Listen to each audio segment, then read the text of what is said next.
Yeah, well, we're not here to. Oh, whoops. All right, we'll come down and give me 3 seconds and we'll do it. All right. What's going on, everybody? Welcome back to Burning the Redshirt, first podcast of the year. We made it all the way through the CFB season.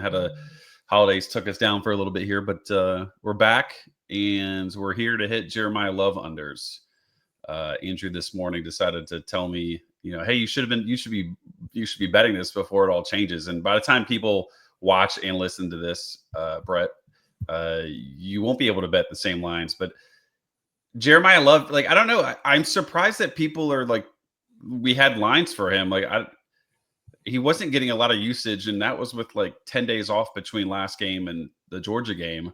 And now he clearly hurt himself, didn't finish the game, and there was still a line out there. That was surprising to me just to begin with.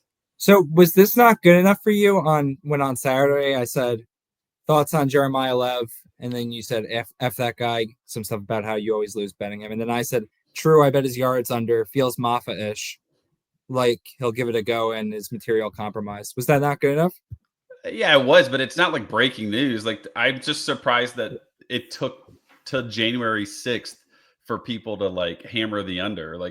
Is it just because they finally got lines up, or his stuff's been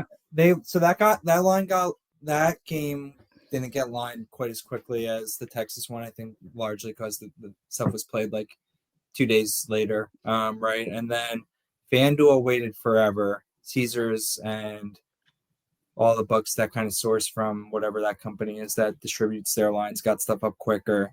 I think FanDuel was intentionally waiting to some degree because of the variability with Love, but I'm kind of annoyed because Love opened at 54.5, and I stared at it. I was like, maybe I'll get a better number at FanDuel. Don't want to ruin the market, et cetera, et cetera. And then it moved to 52, and then took a little juice, and then I started smashing and grabbing after that because I was like, this is but there's everything that you see, that you read, the practice video, it looks like he's gimpy as fuck. He's got this huge leg brace on. What you mentioned about 20 days to recover between USC and Indiana when he initially messed up the knee versus now when it's 7 days. That's a huge difference. He's across 2 playoff games, he's had one play that wasn't terrible. Yeah. What's funny is Jadarian Price came in against Georgia and looked great. The same kinds of runs, but was great. I mean, if you look at Indiana, that's a great point, by the way. He had one run against Indiana that was good. I said F that guy because we bet the under. Every time we bet under on him, he just gets a 70-yard run, and that's how he hits the over. Yeah. And that's what he did against Indiana. He had a 98-yard touchdown run, but every other run was 7 carries for 10 yards. Maybe that happens here, and but I don't think he's got the juice to break a big run, It's just a question of if he gets a huge gap, right? Because he can't cut right now. It's pretty obvious he can't cut. So I think the straight line speed is still there. Maybe he gets a huge hole and then you're screwed. Outside of that, I feel pretty confident one of these things happen. He gets ruled out, which sucks because then the free money doesn't get paid out. He might not even start. He might just get some snaps. It sounds like he's not running with the ones right now. He's he took second practice reps behind Price. But I think the most likely scenario is he starts, they throw him out there for the first drive. He gets a touch or two. It goes nowhere. And then they mix in the other guys. Yeah.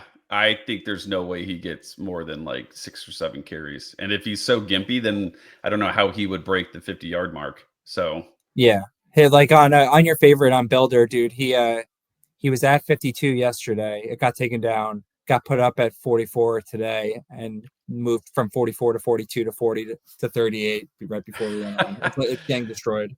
It was at 52.5 this morning on Underdog, and now it's 49.5. So they're even moving a little bit. But there was huge up. It was chilling for the weekend. I think people were just busy doing other stuff. There's literally there's no breaking news between the end of the game against Georgia and Monday morning. So I'm just surprised that it took Monday morning for it to to happen. Yeah, So I've spent a lot of time on the Notre Dame 247 boards and listened to the pod they put out, and it's all just making every time there's something like it's just amplifying all the things that like lead me to think that this is like a really good play. So yeah, I mean, also too, by the way, that Genty looked good, but he didn't hit his over against Penn State, and he had a million carries. yeah, Like I think, I mean, obviously, right? Genty's better than Love. So, like, why is Penn State going to do the same thing that they did to Boise, that they to Notre Dame here, where they just stack the box, stop the running game, and then just say, okay, well, like Riley Leonard, you have to try to beat us? you would think so. Like the it feels very trendy, and I'm part of that trend as well. To feel like I don't understand how Notre Dame's favored in this game. Like, what about them is what are they doing better than Penn State? I mean, they did just beat Georgia, though, right? Like, well, you would say Georgia's better than Penn State, I don't and they know, just man. beat Georgia. Like that George, so I recorded the Georgia Notre Dame game and then watched the first half and the opening kickoff of the second half. I was like, I've seen enough of this shit. I'm done. Did you know the But result at that point? I think so. No. I watched the opening kickoff and I was like, all right, let me check the score because this isn't like you could just tell the way that things played out for Georgia offensively was like lends credence to the idea of like the value of scripted plays and stuff like that. Like as the game flow went on, the Georgia offense just got less and less effective as like things got into more of a dynamic atmosphere where your play calling and stuff is relative to game flow. Like Stockton played like he wasn't a disaster, but I think that he wasn't just he wasn't going to succeed in a dynamic environment. But I mean that game sucks as an UGA fan. Realistically, we gave up 17 points in like a 60-second game span, which is which is a disingenuous way of putting it. But at the same time, like you take out that and we win 10-6 or whatever. I don't know. Well, Yeah. But, yes and no, because like that changes how Notre Dame would have done stuff. The Notre Dame offense sucked though. Like it was bad. It was not good. Yeah, it was terrible. So like if I don't know if Penn State just plays decent offense, like what I don't know. But how much of that was just like Notre Dame knowing that Georgia wasn't going to do anything and that they just needed to not make any mistakes like Georgia made, and that's why Georgia lost, right? Like part of me is like, well, they lost Love, their run game was fine, and they just decided there's zero way they make any mistakes, and so they're just going to be super bland and take time up and just do it that way. Maybe they tried to throw it and just couldn't. Are you part of the droolers that worship that dude Faison? No, I'm not. He's the former lacrosse guy, right? I pray for him to go under at some point so everyone loses money on this slot receiver who catches a couple passes a game and goes over. Yeah, but my dogs are going insane. His number is like not high, and he continues to get the heavy majority of targets. So like, yeah, it's gotten better up now. It's at like 43.5 this week, I think. Yeah, it is pretty shocking. 90 yards passing for Riley Leonard on 24 attempts. That's pretty ridiculous. I don't like watching it. It almost feels like he got 90 yards on like 12 attempts, but obviously that's not the case. Right. That's how I'm remembering it differently. What's going to suck is when we like the passing over on Riley Leonard for like a 12th straight week. Mm. I mean, the number's 165 and a half. It's 160 insane. some places. Yeah. I mean, like, how do you not like the over? Have you played anything in that game yet? I just hit some Jeremiah Love under this morning. That's about it. And Sure. I had to pair it with ended up pairing it with, tell me what you think about Will Howard under passing yards and under like combination yards.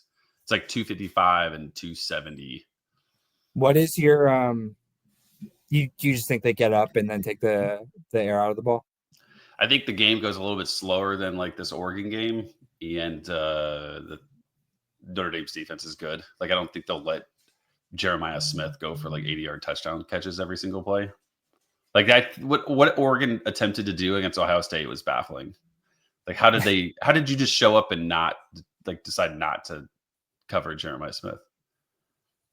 it just felt like they didn't have a prayer. I don't know if it had to do like with scheme or what, but like it just felt like they couldn't. Like Howard played out of his mind too. He made amazing passes.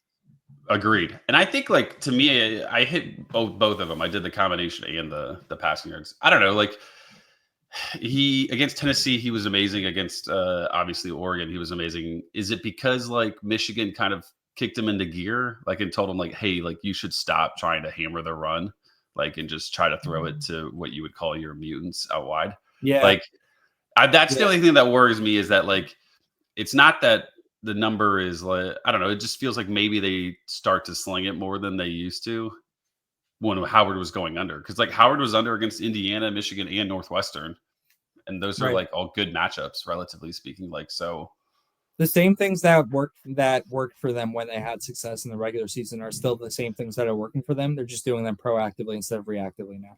that's a good way to to talk about it. Oh, Yeah. I played some fat slob under at 68 and a half. Warren. Forgot that you would say slanderous things like that. You don't Yeah. like him, huh? You don't like that matchup? I feel like that's a lot of yards against the defense that's definitely really really good. You would think that from a schematic perspective, like he's going to be a focal point of their defensive game plan. Golden is crushing it. It feels like he looks so weird now. By the way, Al Golden, did you catch? Did you? They were showing him so much.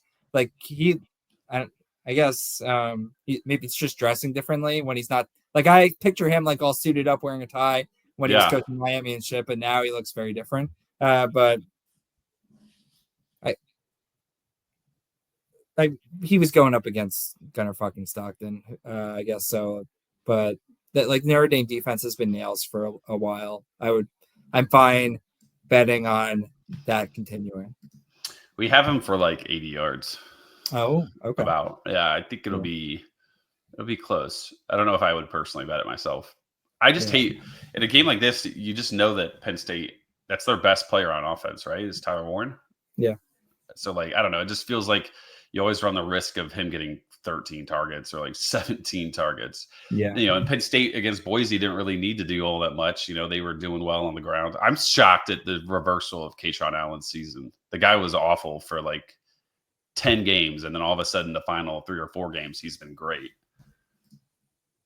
So they're running the ball well. So I don't know. Yeah, maybe they just run it down their throats. I'm ready for Penn State to not have Allen and Singleton. It's just such a boring grouping of like production. I think they both have come back. You think they both come back? Yeah. Because Singleton's like no better than running back 2 in the draft. Is that what you think? Yeah, maybe you're right. Maybe he goes. Well, do you also have Travion and Judkins to compete with, right? So there's a lot of running backs in this class. Franklin's quote was basically like, we'll try and pay him a shitload to come back, but if he doesn't want to come back, like we'll fight to get him drafted as high as possible. Like, but I don't know. There's a lot of running backs. It's the landscape is changing with these guys. Although, like, is it really that cool if Judkins or Travion come back? Because like they weren't worth anything really this season. I mean, like relative to where they were being picked. Right. And you get CJ Donaldson. So now not that he's all that great, but like it's a little bit murkier of a room than one of them has to leave. I would imagine one from each team leaves, right? Like Travion's gone. He's 4 years. Is he really? It feels like he's only been 3 years. Yeah.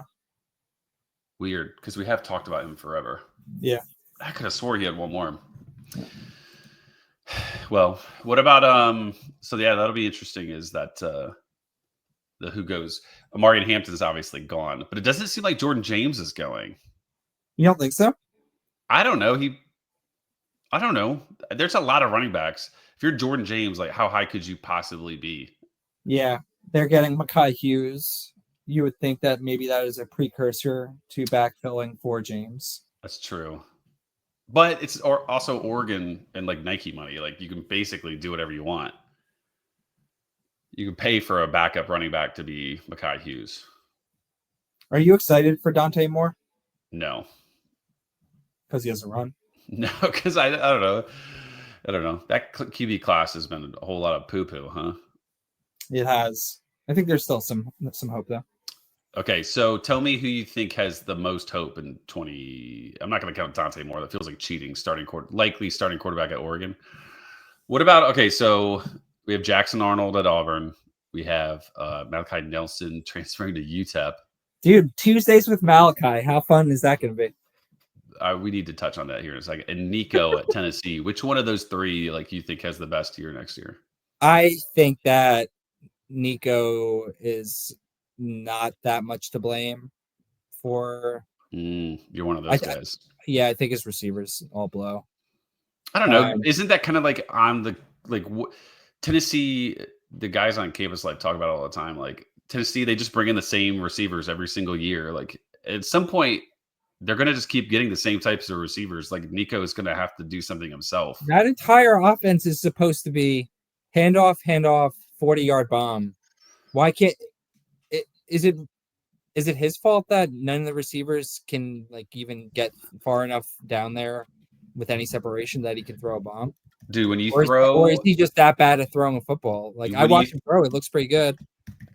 I have a general rule that I like to stick by. If you throw for 90 yards in a game, you can't really blame anybody but yourself.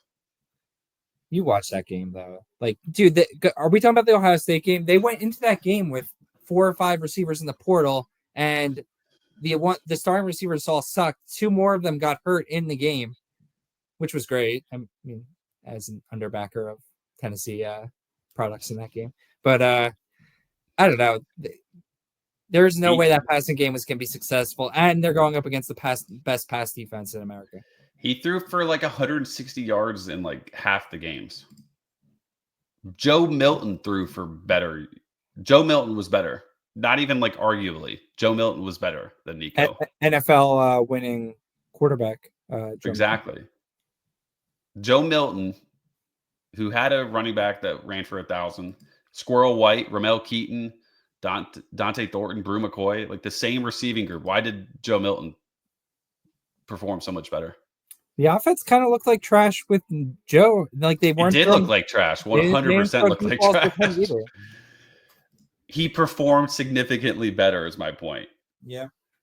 So what's the difference? Like how?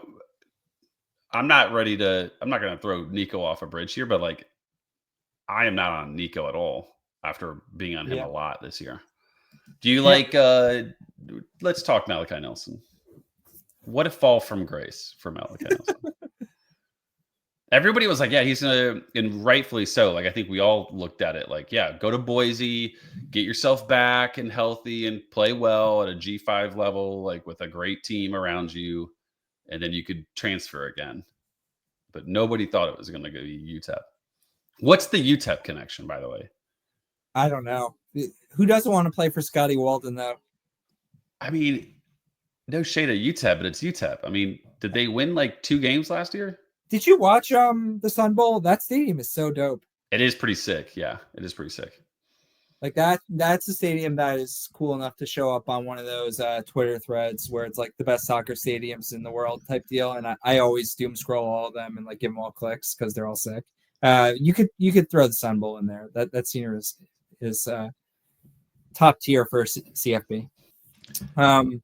If they get Tylen Hines, they have Malachi. Like our boy Franchise already put a Twitter thread out about it, how it's gonna be click on UTEP futures, but I'm here for it too.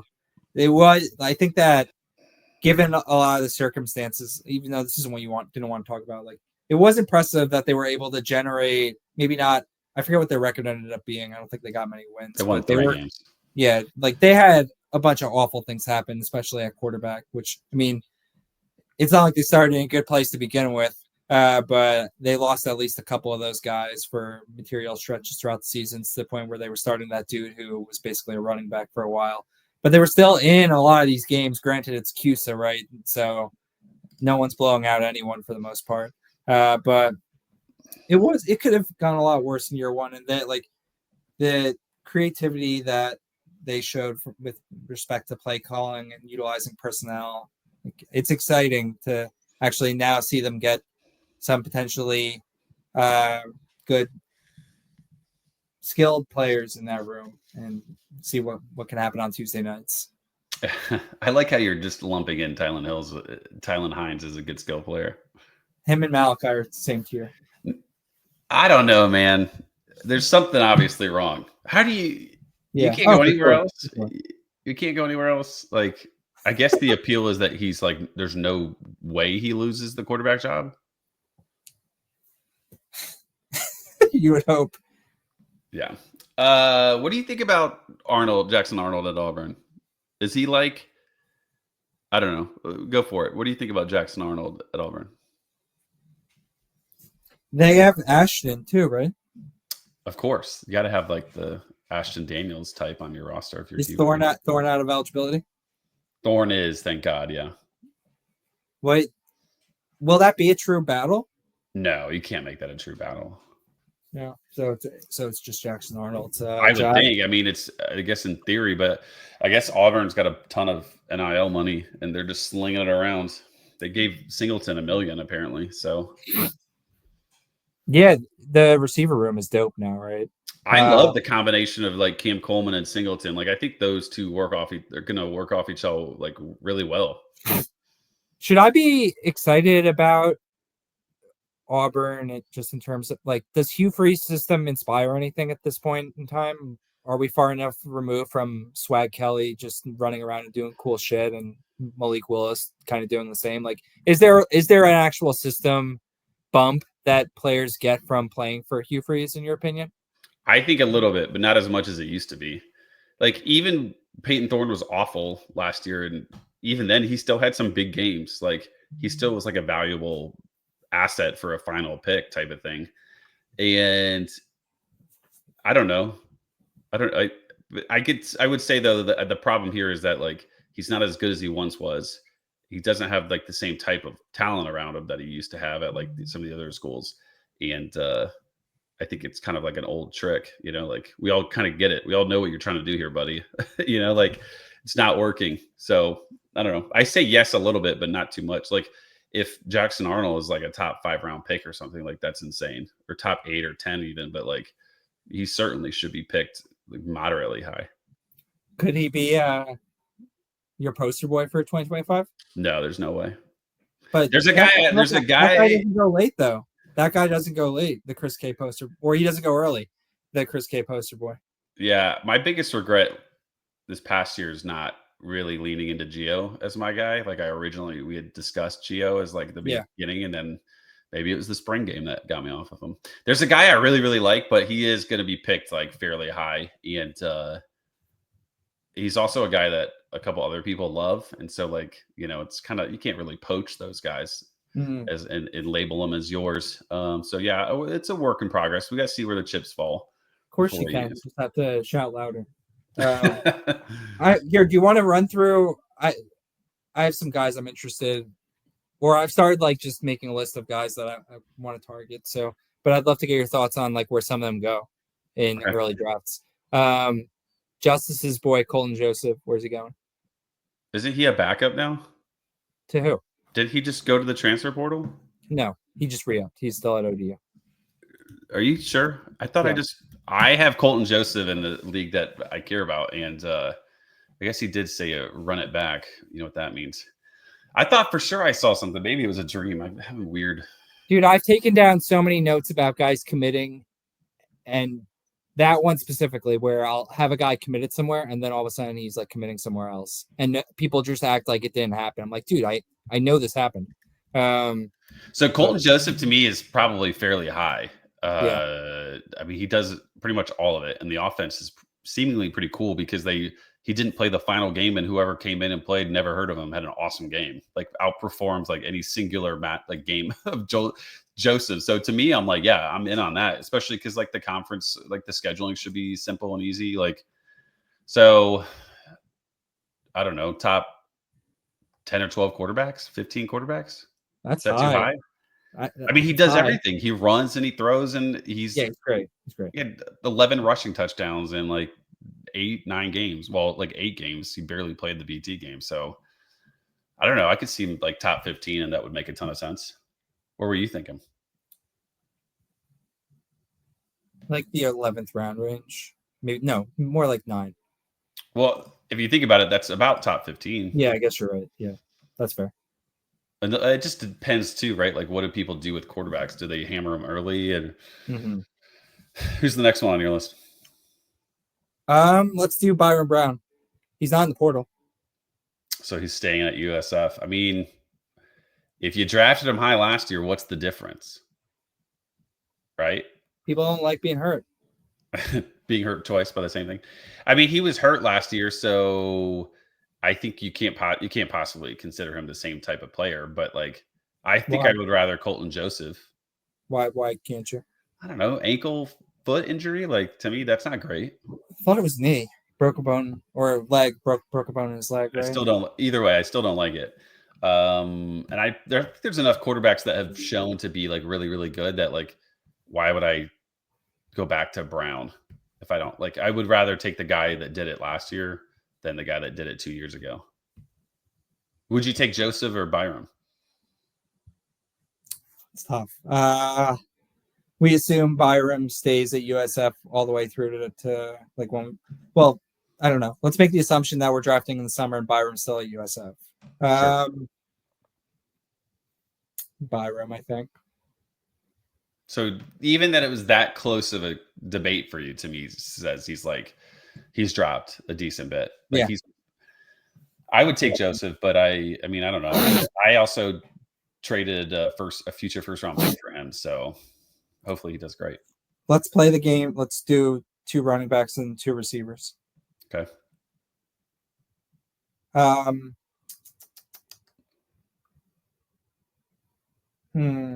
Oh, Chip. Chip Trainum? Our Yeah. dog?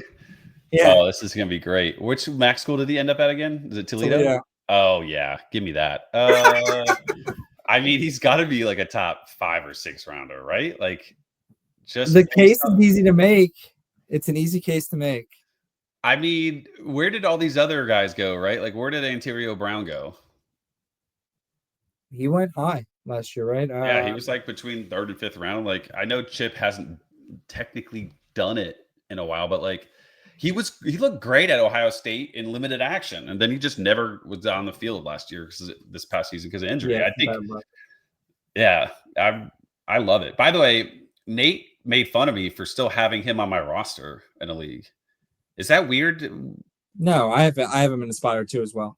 I don't understand why you would have dropped him, right? Like, didn't it seem like the writing was on the wall that like he was going to be returning? Like, he wasn't going pro. Yeah, that's my favorite game. One of my favorite games in Dynasty as we get toward like the maybe 2/3 waypoint. Try to identify some guys who are quiet quitting and are doing like preserving that year and are about to scoot off somewhere else. Who it's probably not providing a value this year, but like I don't know about you. I waste so many spots in Dynasty.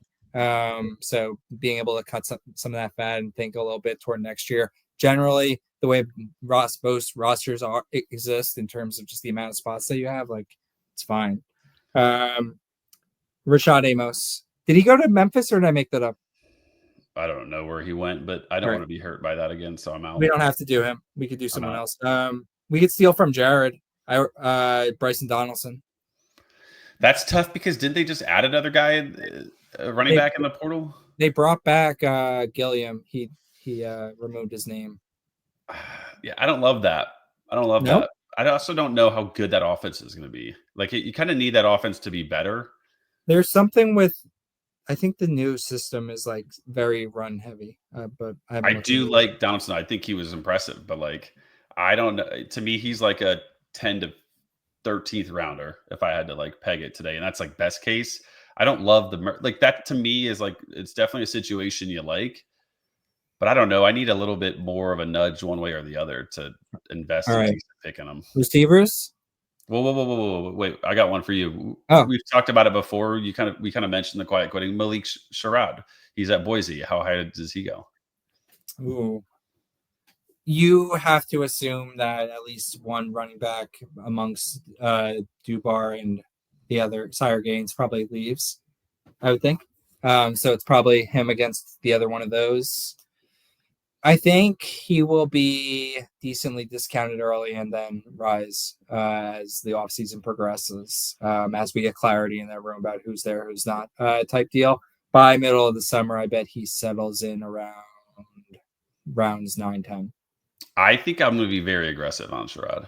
Oh yeah, you're gonna Just pump. as long as yeah, it might originally pump here.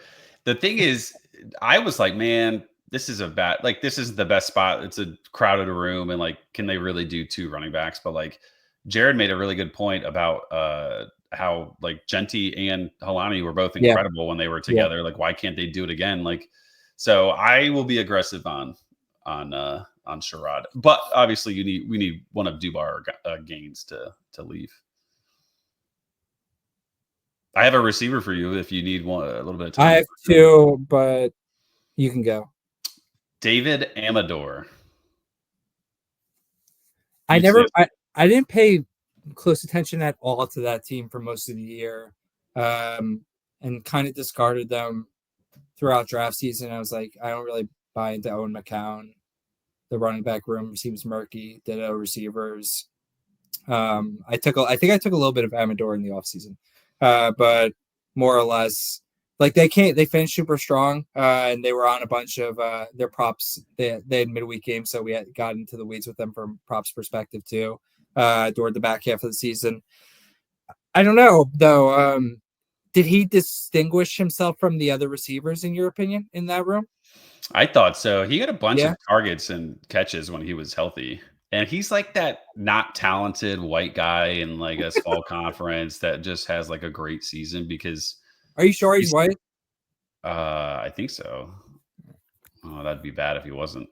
Zach can edit this out. I think he's like what we wanted Joey Hobert to be this year. I could see him have an awesome year. But just like 100 catches for 1,000 yards and 10 touchdowns, like just pure volume. You might have to walk back some racially charged remarks about him. At minimum, we're talking about Let's not go down this route. I apologize. I should not have assumed. And that's why we can't get any big sponsorship deals. He in the games that he played this year, he saw 4, 11, 7, 10, and in the bowl game 9 targets. He only played 4 games. He played 5 games. He led the team in targets in 4 of the 5 games that he played. 5 including bowl. Oh, 5 including bowl. You're correct. Yeah. So he played 4. So he redshirted. Okay. So yeah, I think I like him. I said something to Mike, and Mike's like, I'm unimpressed with his talent or size or anything like that. But like, he's like, I can't see where like the production comes.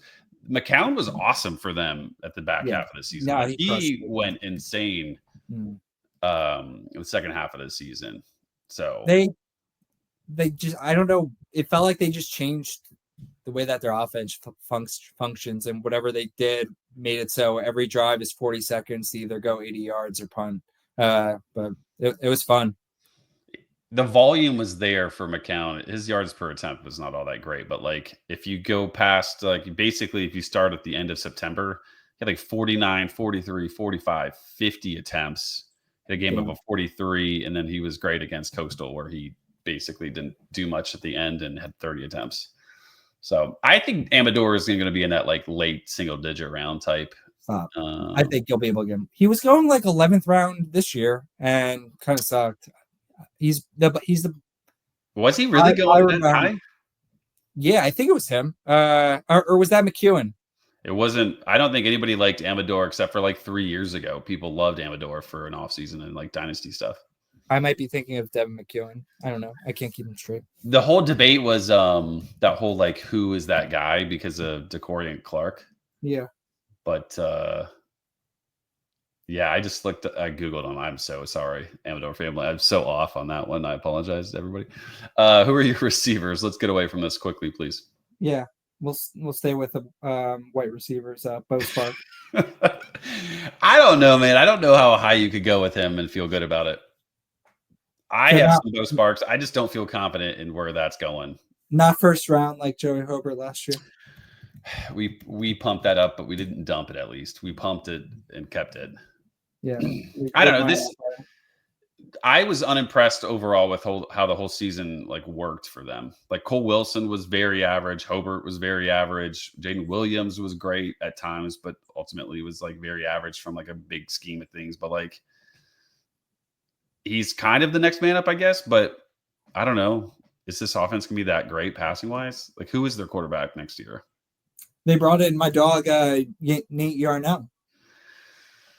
Exactly. I mean, Nate Yarnell's fine for G5, but like, I don't know. I think this is one of those times where you put your hand on the stove and burned it, and I'm not going back to that. Fair. Where would you take Bo? Where do you think you can take him in June? Where do you think he'll go? Ooh.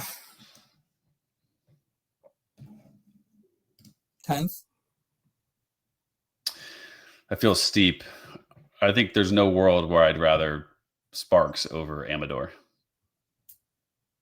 You figure I would think their offense is gonna hum to some degree, like put up 35 plus points. How are those points gonna get scored? With their 7-man running back by committee group.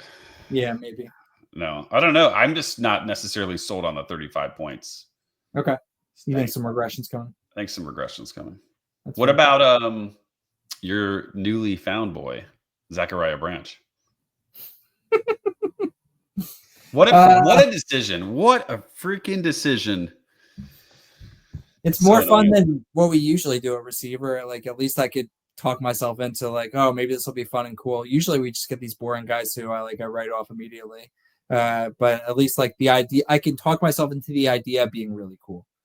Can't do that with London Humphreys. I'm telling you right now, this is not like me making this up for views and clicks.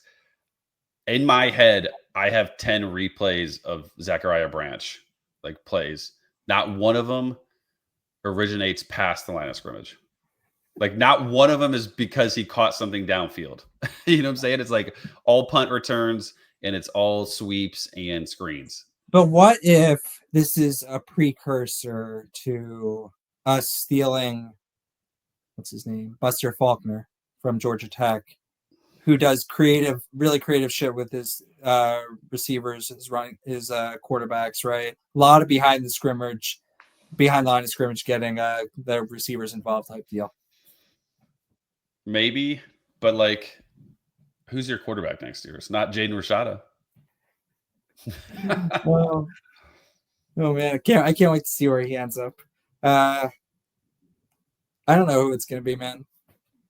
I guess Gunner's got to be the front runner at this point, right?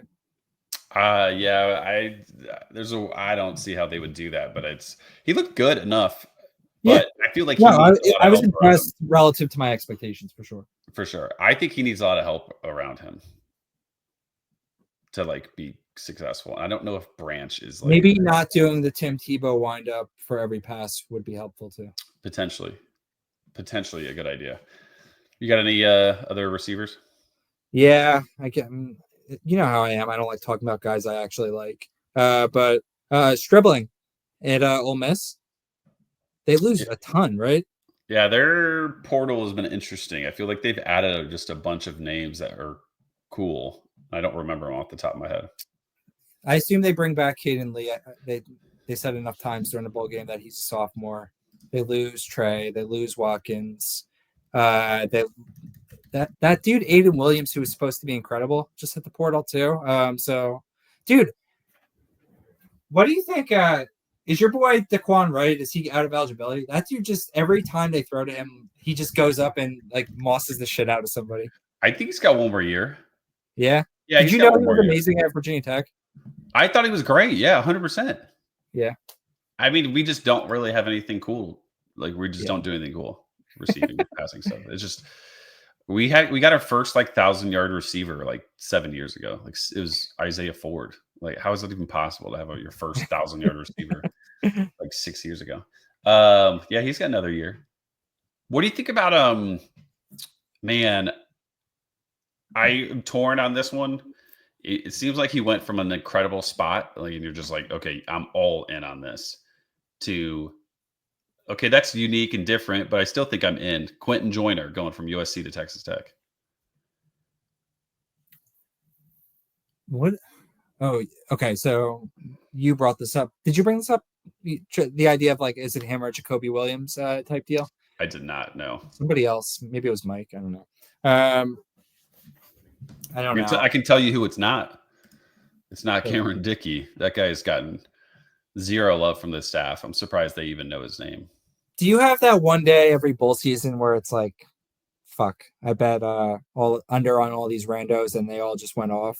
Like that was that day with that bowl game. Like Rodney Hill breaking a 70-yard run, Yep. Jacoby Williams breaking off a huge run too to go over. Like that was, and I had that like the same thing happened last bowl season too. It's like, all right, just gotta toss it over your shoulder and then move on type deal. But that was frustrating.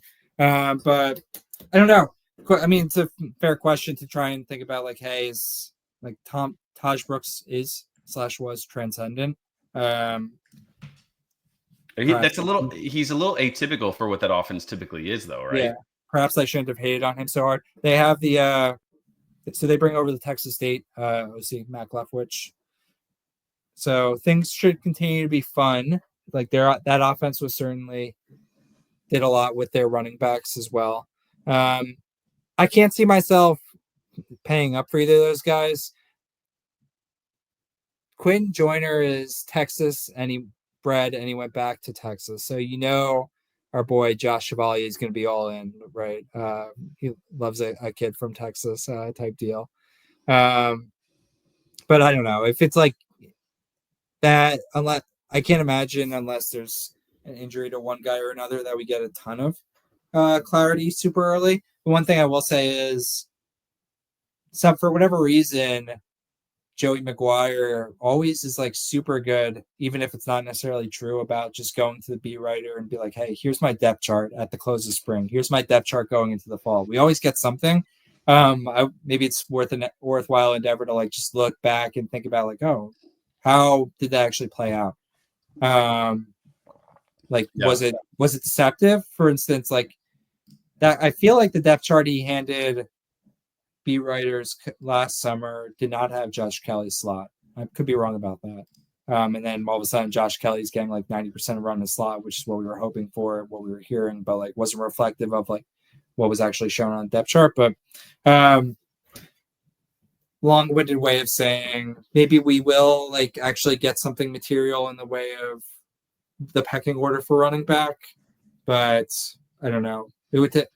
I feel like I won't be going out of my way to proactively target and invest in the running back in that offense. I think he's that's like the type of running back situation I think I have to like try to get a piece of in these, especially in these like underdog drafts, because their upside's insane, right? Like if you had just gotten Caleb Johnson correct for Iowa, which there was not really a reason to know Caleb Johnson was going to do it, but like whatever, right? He like would have catapulted you to the top.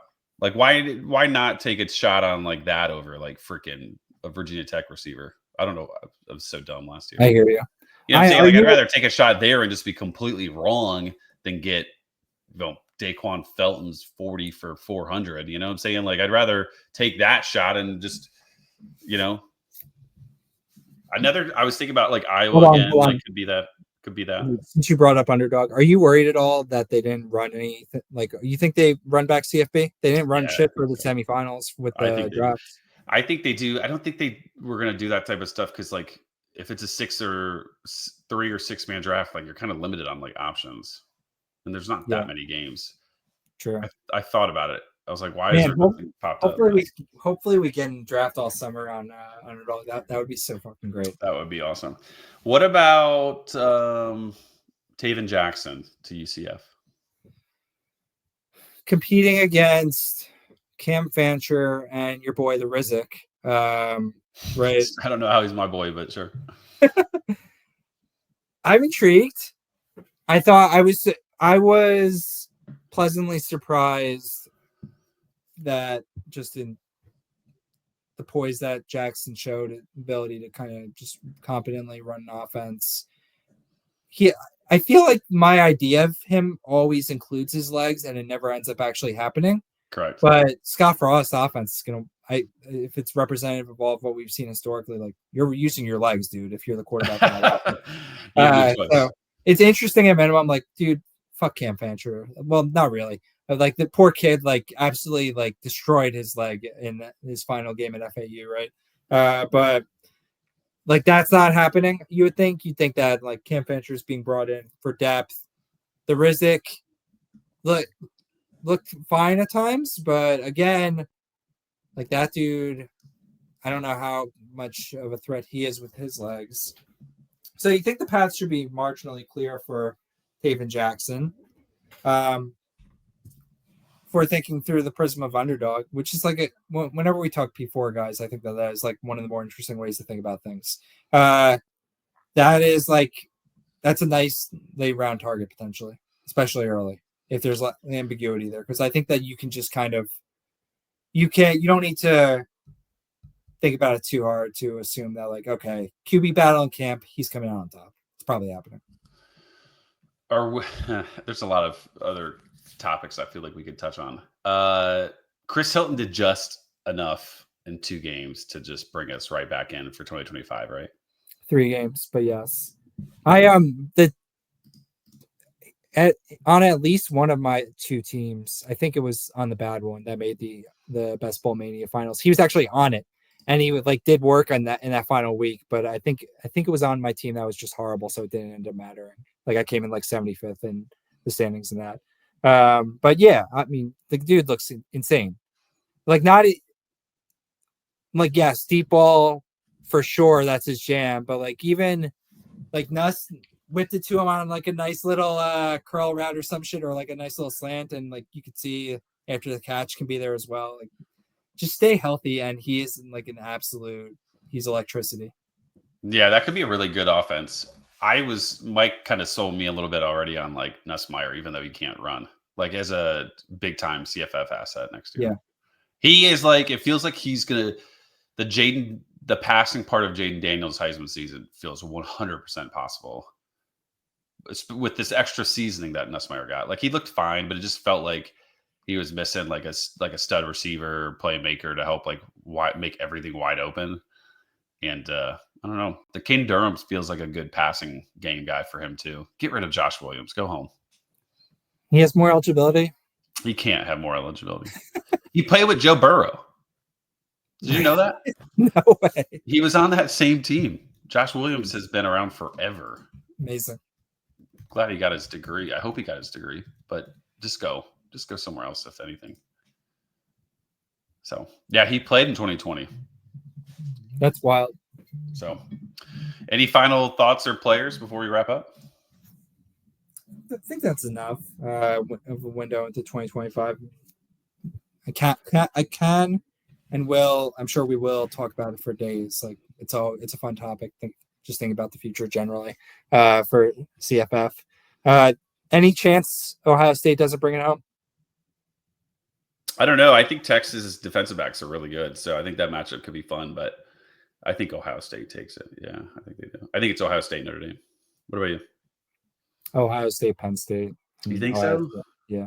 You just one of those Drew Aller guys now? No, I just think I Is just it don't because think they Notre beat? Dame's good. Is it because they beat Georgia and now you're a little salty? But a shell of Georgia, man. Like, oh boy, it was. They didn't really beat Georgia. They beat like our B team. Not even that. It's just like this Georgia team was never. It was never going to happen with this Georgia team. Like, this isn't this is what. There's nothing wrong with like the season that you had. You had a great season. You won the SEC. You made it to the playoffs and you lost. I mean, you can't win the championship every year, you know? No, I actually think it's Georgia kids in the Southeast that are Georgia fans needed that loss and parents of those kids needed that loss because otherwise, like, they're just going to grow up to think that they always get what they want. And that's not the case, son. Like, that's not how the world works. We didn't play, I would say, more than 2 quarters of good football in any game the entire year. You really didn't look the same. I mean, this was easily the worst Georgia team in like 4 years, and he still won the SEC. So you should be pretty happy about that. Yeah. I have 2 things before we wrap up. Marcus Freeman, did you end up seeing that play, that punt swap out play? It was the second half? Yeah, it was at the end of the game. No. You didn't see it. They basically ran an entire. They had the punt team on, and they ran them all off, and then put the offense back on, and then drew the defense off sides and like milked I another. saw a discussion about it, but you saw Kirby be a little baby about it, and then ultimately you saw him be wrong about the rule that he said SEC was wrong on, but in fact he was wrong. no, I love watching Kirby cry. All right, here's a fun little game. Maybe we revisit this in August. Start 2 quarterbacks on my dynasty roster. I think you're going to be impressed with this dynasty roster, this quarterback group. Tell me which 2 quarterbacks you would start. Okay, CJ Bailey, Alonzo Burnett, Zevi Eckhouse, Kevin Jennings, Gio Lopez, Dante Moore. Which 2 are? Oh, and Pop Watson, of course. Which 2 are you starting quarterback wise? Who'd you say? Who was the name before Gio? Kevin Jennings. Okay. Zevi, Jennings, Gio, Dante, Bailey. Watching the Holiday Bowl, the Washington State game with Zebi is on my to-do list for early offseason. I want because I have him on some dynasty rosters. I want to see how he looks. The stats look nice, but he looked good. I mean, he just looked like a true gunslinger. Just like fuck it, I'm in. Like that's I'll awesome. do it. Yeah, he looked cool. He looked cool. Gio's got to be in there for me. Like like Gio, healthy Gio is just like a fantasy hurricane. Like he just does like he just makes every game like a shootout. It's awesome. Throws picks, runs 60-yard touchdown, slings it all over the field. It's exactly what you want. He's like, my defense is too good. I have to throw a pick 6 to keep my fantasy points high. Yeah, so Gio's got to be in there. I am. What did SMU? Was there some rumor about them with a QB? I thought there was. Tyler Van Dyke, but do you really? That's it. Yeah. I'm not totally sold that it's Kevin Jennings next year. You don't think so? They ran Preston Stone out of town for him. I mean that. Good on them for kind of recognizing like our O-line sucks so bad that we can't have a guy that is effectively a statue back there. But I don't know. If the idea is like we have to pick right now, too much variability with okay, with that's Jennings. fine. So you go Gio and Dante. Did you know? Were there rumors that, or could you have kind of put the puzzle pieces together that Pop wasn't going to get all the snaps in the bowl game? He got lined late in the game. I didn't take anything, but like, damn, that would have been nice to know. Yeah, that was like a late line drop. I hadn't heard anything, but honestly, I hadn't looked too deep into it. We kind of skipped the game. I did get a second half under. I bet a second half under on him. Nice. Game, but I didn't get much of it. True. So it's Gio and who? Who's the second quarterback? Yeah, is not it CJ Bailey? They don't have an OC right now, right? They canned an eye. So tough to go with him. And then Zevi, Zevi doesn't have a team. You said this was going to be fun. It's not that fun. Oh, I'll go Dante. Zevi does have a team. He removed. He did. I forget what's going on with them. Like they hired like a Dakota coach, right? I don't know. The guy that was the OC was their receiver coach for the bowl game, but I don't know what they ended up doing for the OC job. Yeah, I think they brought in a Dakota coach, which just screams like we're going to do boring shit offensively. So I have some pause there. I'll go Dante. Danny Freund from South Dakota State, but South Dakota State had some ballers, didn't he? The Gronkowski guy. He used to coach at UND. I want to say they had like some really good players, like quarterback wise. Yeah. What would you do in my scenario? We have a minute. I told you I'm going Dante. Right. But come July, I'm going to have like 4 or 5 legitimate starting quarterbacks potentially. Would you deal one, or would you just keep them knowing that shit's going to happen and I'm going to need these backups? I might move one if I'm getting if I feel like I need skill guys, right? And I can get Can I toot my own horn? How I kind of played that off in OG Dynasty. I had a ton of QBs and shopped Garrett Green around and got Dylan Sampson and Damian Martinez. Wow. For him. Yeah, and that paid off really nice. And still had lots of QB depth. So I don't know. I do just from a cyclical perspective, the idea of when you're trying to think about the upcoming year as the current year winds down, stack roster with QBs, and then deal with them in the offseason, turn them into skill players once we get more clarity. Do you think that quarterbacks are the hardest position to acquire? Like if you need or want a quarterback, you have to pay like the highest premium compared to other positions? No, You I think don't think reverse? so. Or you think it's just nothing is different between the positions? I think it's kind of the opposite usually. No, like a lot more. I don't know. I kind of assume that the prevailing notion is that you can find quarterbacks, but especially in dynasty, right? Like you're the amount of turnover from one year to the next. Invariably, teams are going to be cleared out and just be feeling like they need to deal for stuff. And some of those teams will be looking for quarterbacks. Okay. Well, hopefully I don't shit the bed in these leagues like I did last year. It was not fun to be rebuilding in every single dynasty, but there we No go. one likes that. No one likes that. Alrighty. Well, hope you guys enjoyed the first of, I was going to say many, but there's not going to be that many podcasts from Burning the Redshirt this year. I can just feel it in my bones. No, I'm kidding. We'll do with Underdog is going to, I think, rejuvenate some of the, like really push in some like energy into the podcast game for these people. Because it's such easy, fun content. And you would hope so, yeah. It's the first, like, this is gonna be the first year that we have like a full year of like talking about it and doing it and stuff like that. So I think it'll be fun. But yeah, hope you guys enjoyed the show. We'll be back, in the next couple of weeks. Probably talk championship or first best ball drafts of the year come February, where we're 4 months away from college football at that point. Yeah, man, 3. Alrighty, guys, have a good one. We'll catch you later.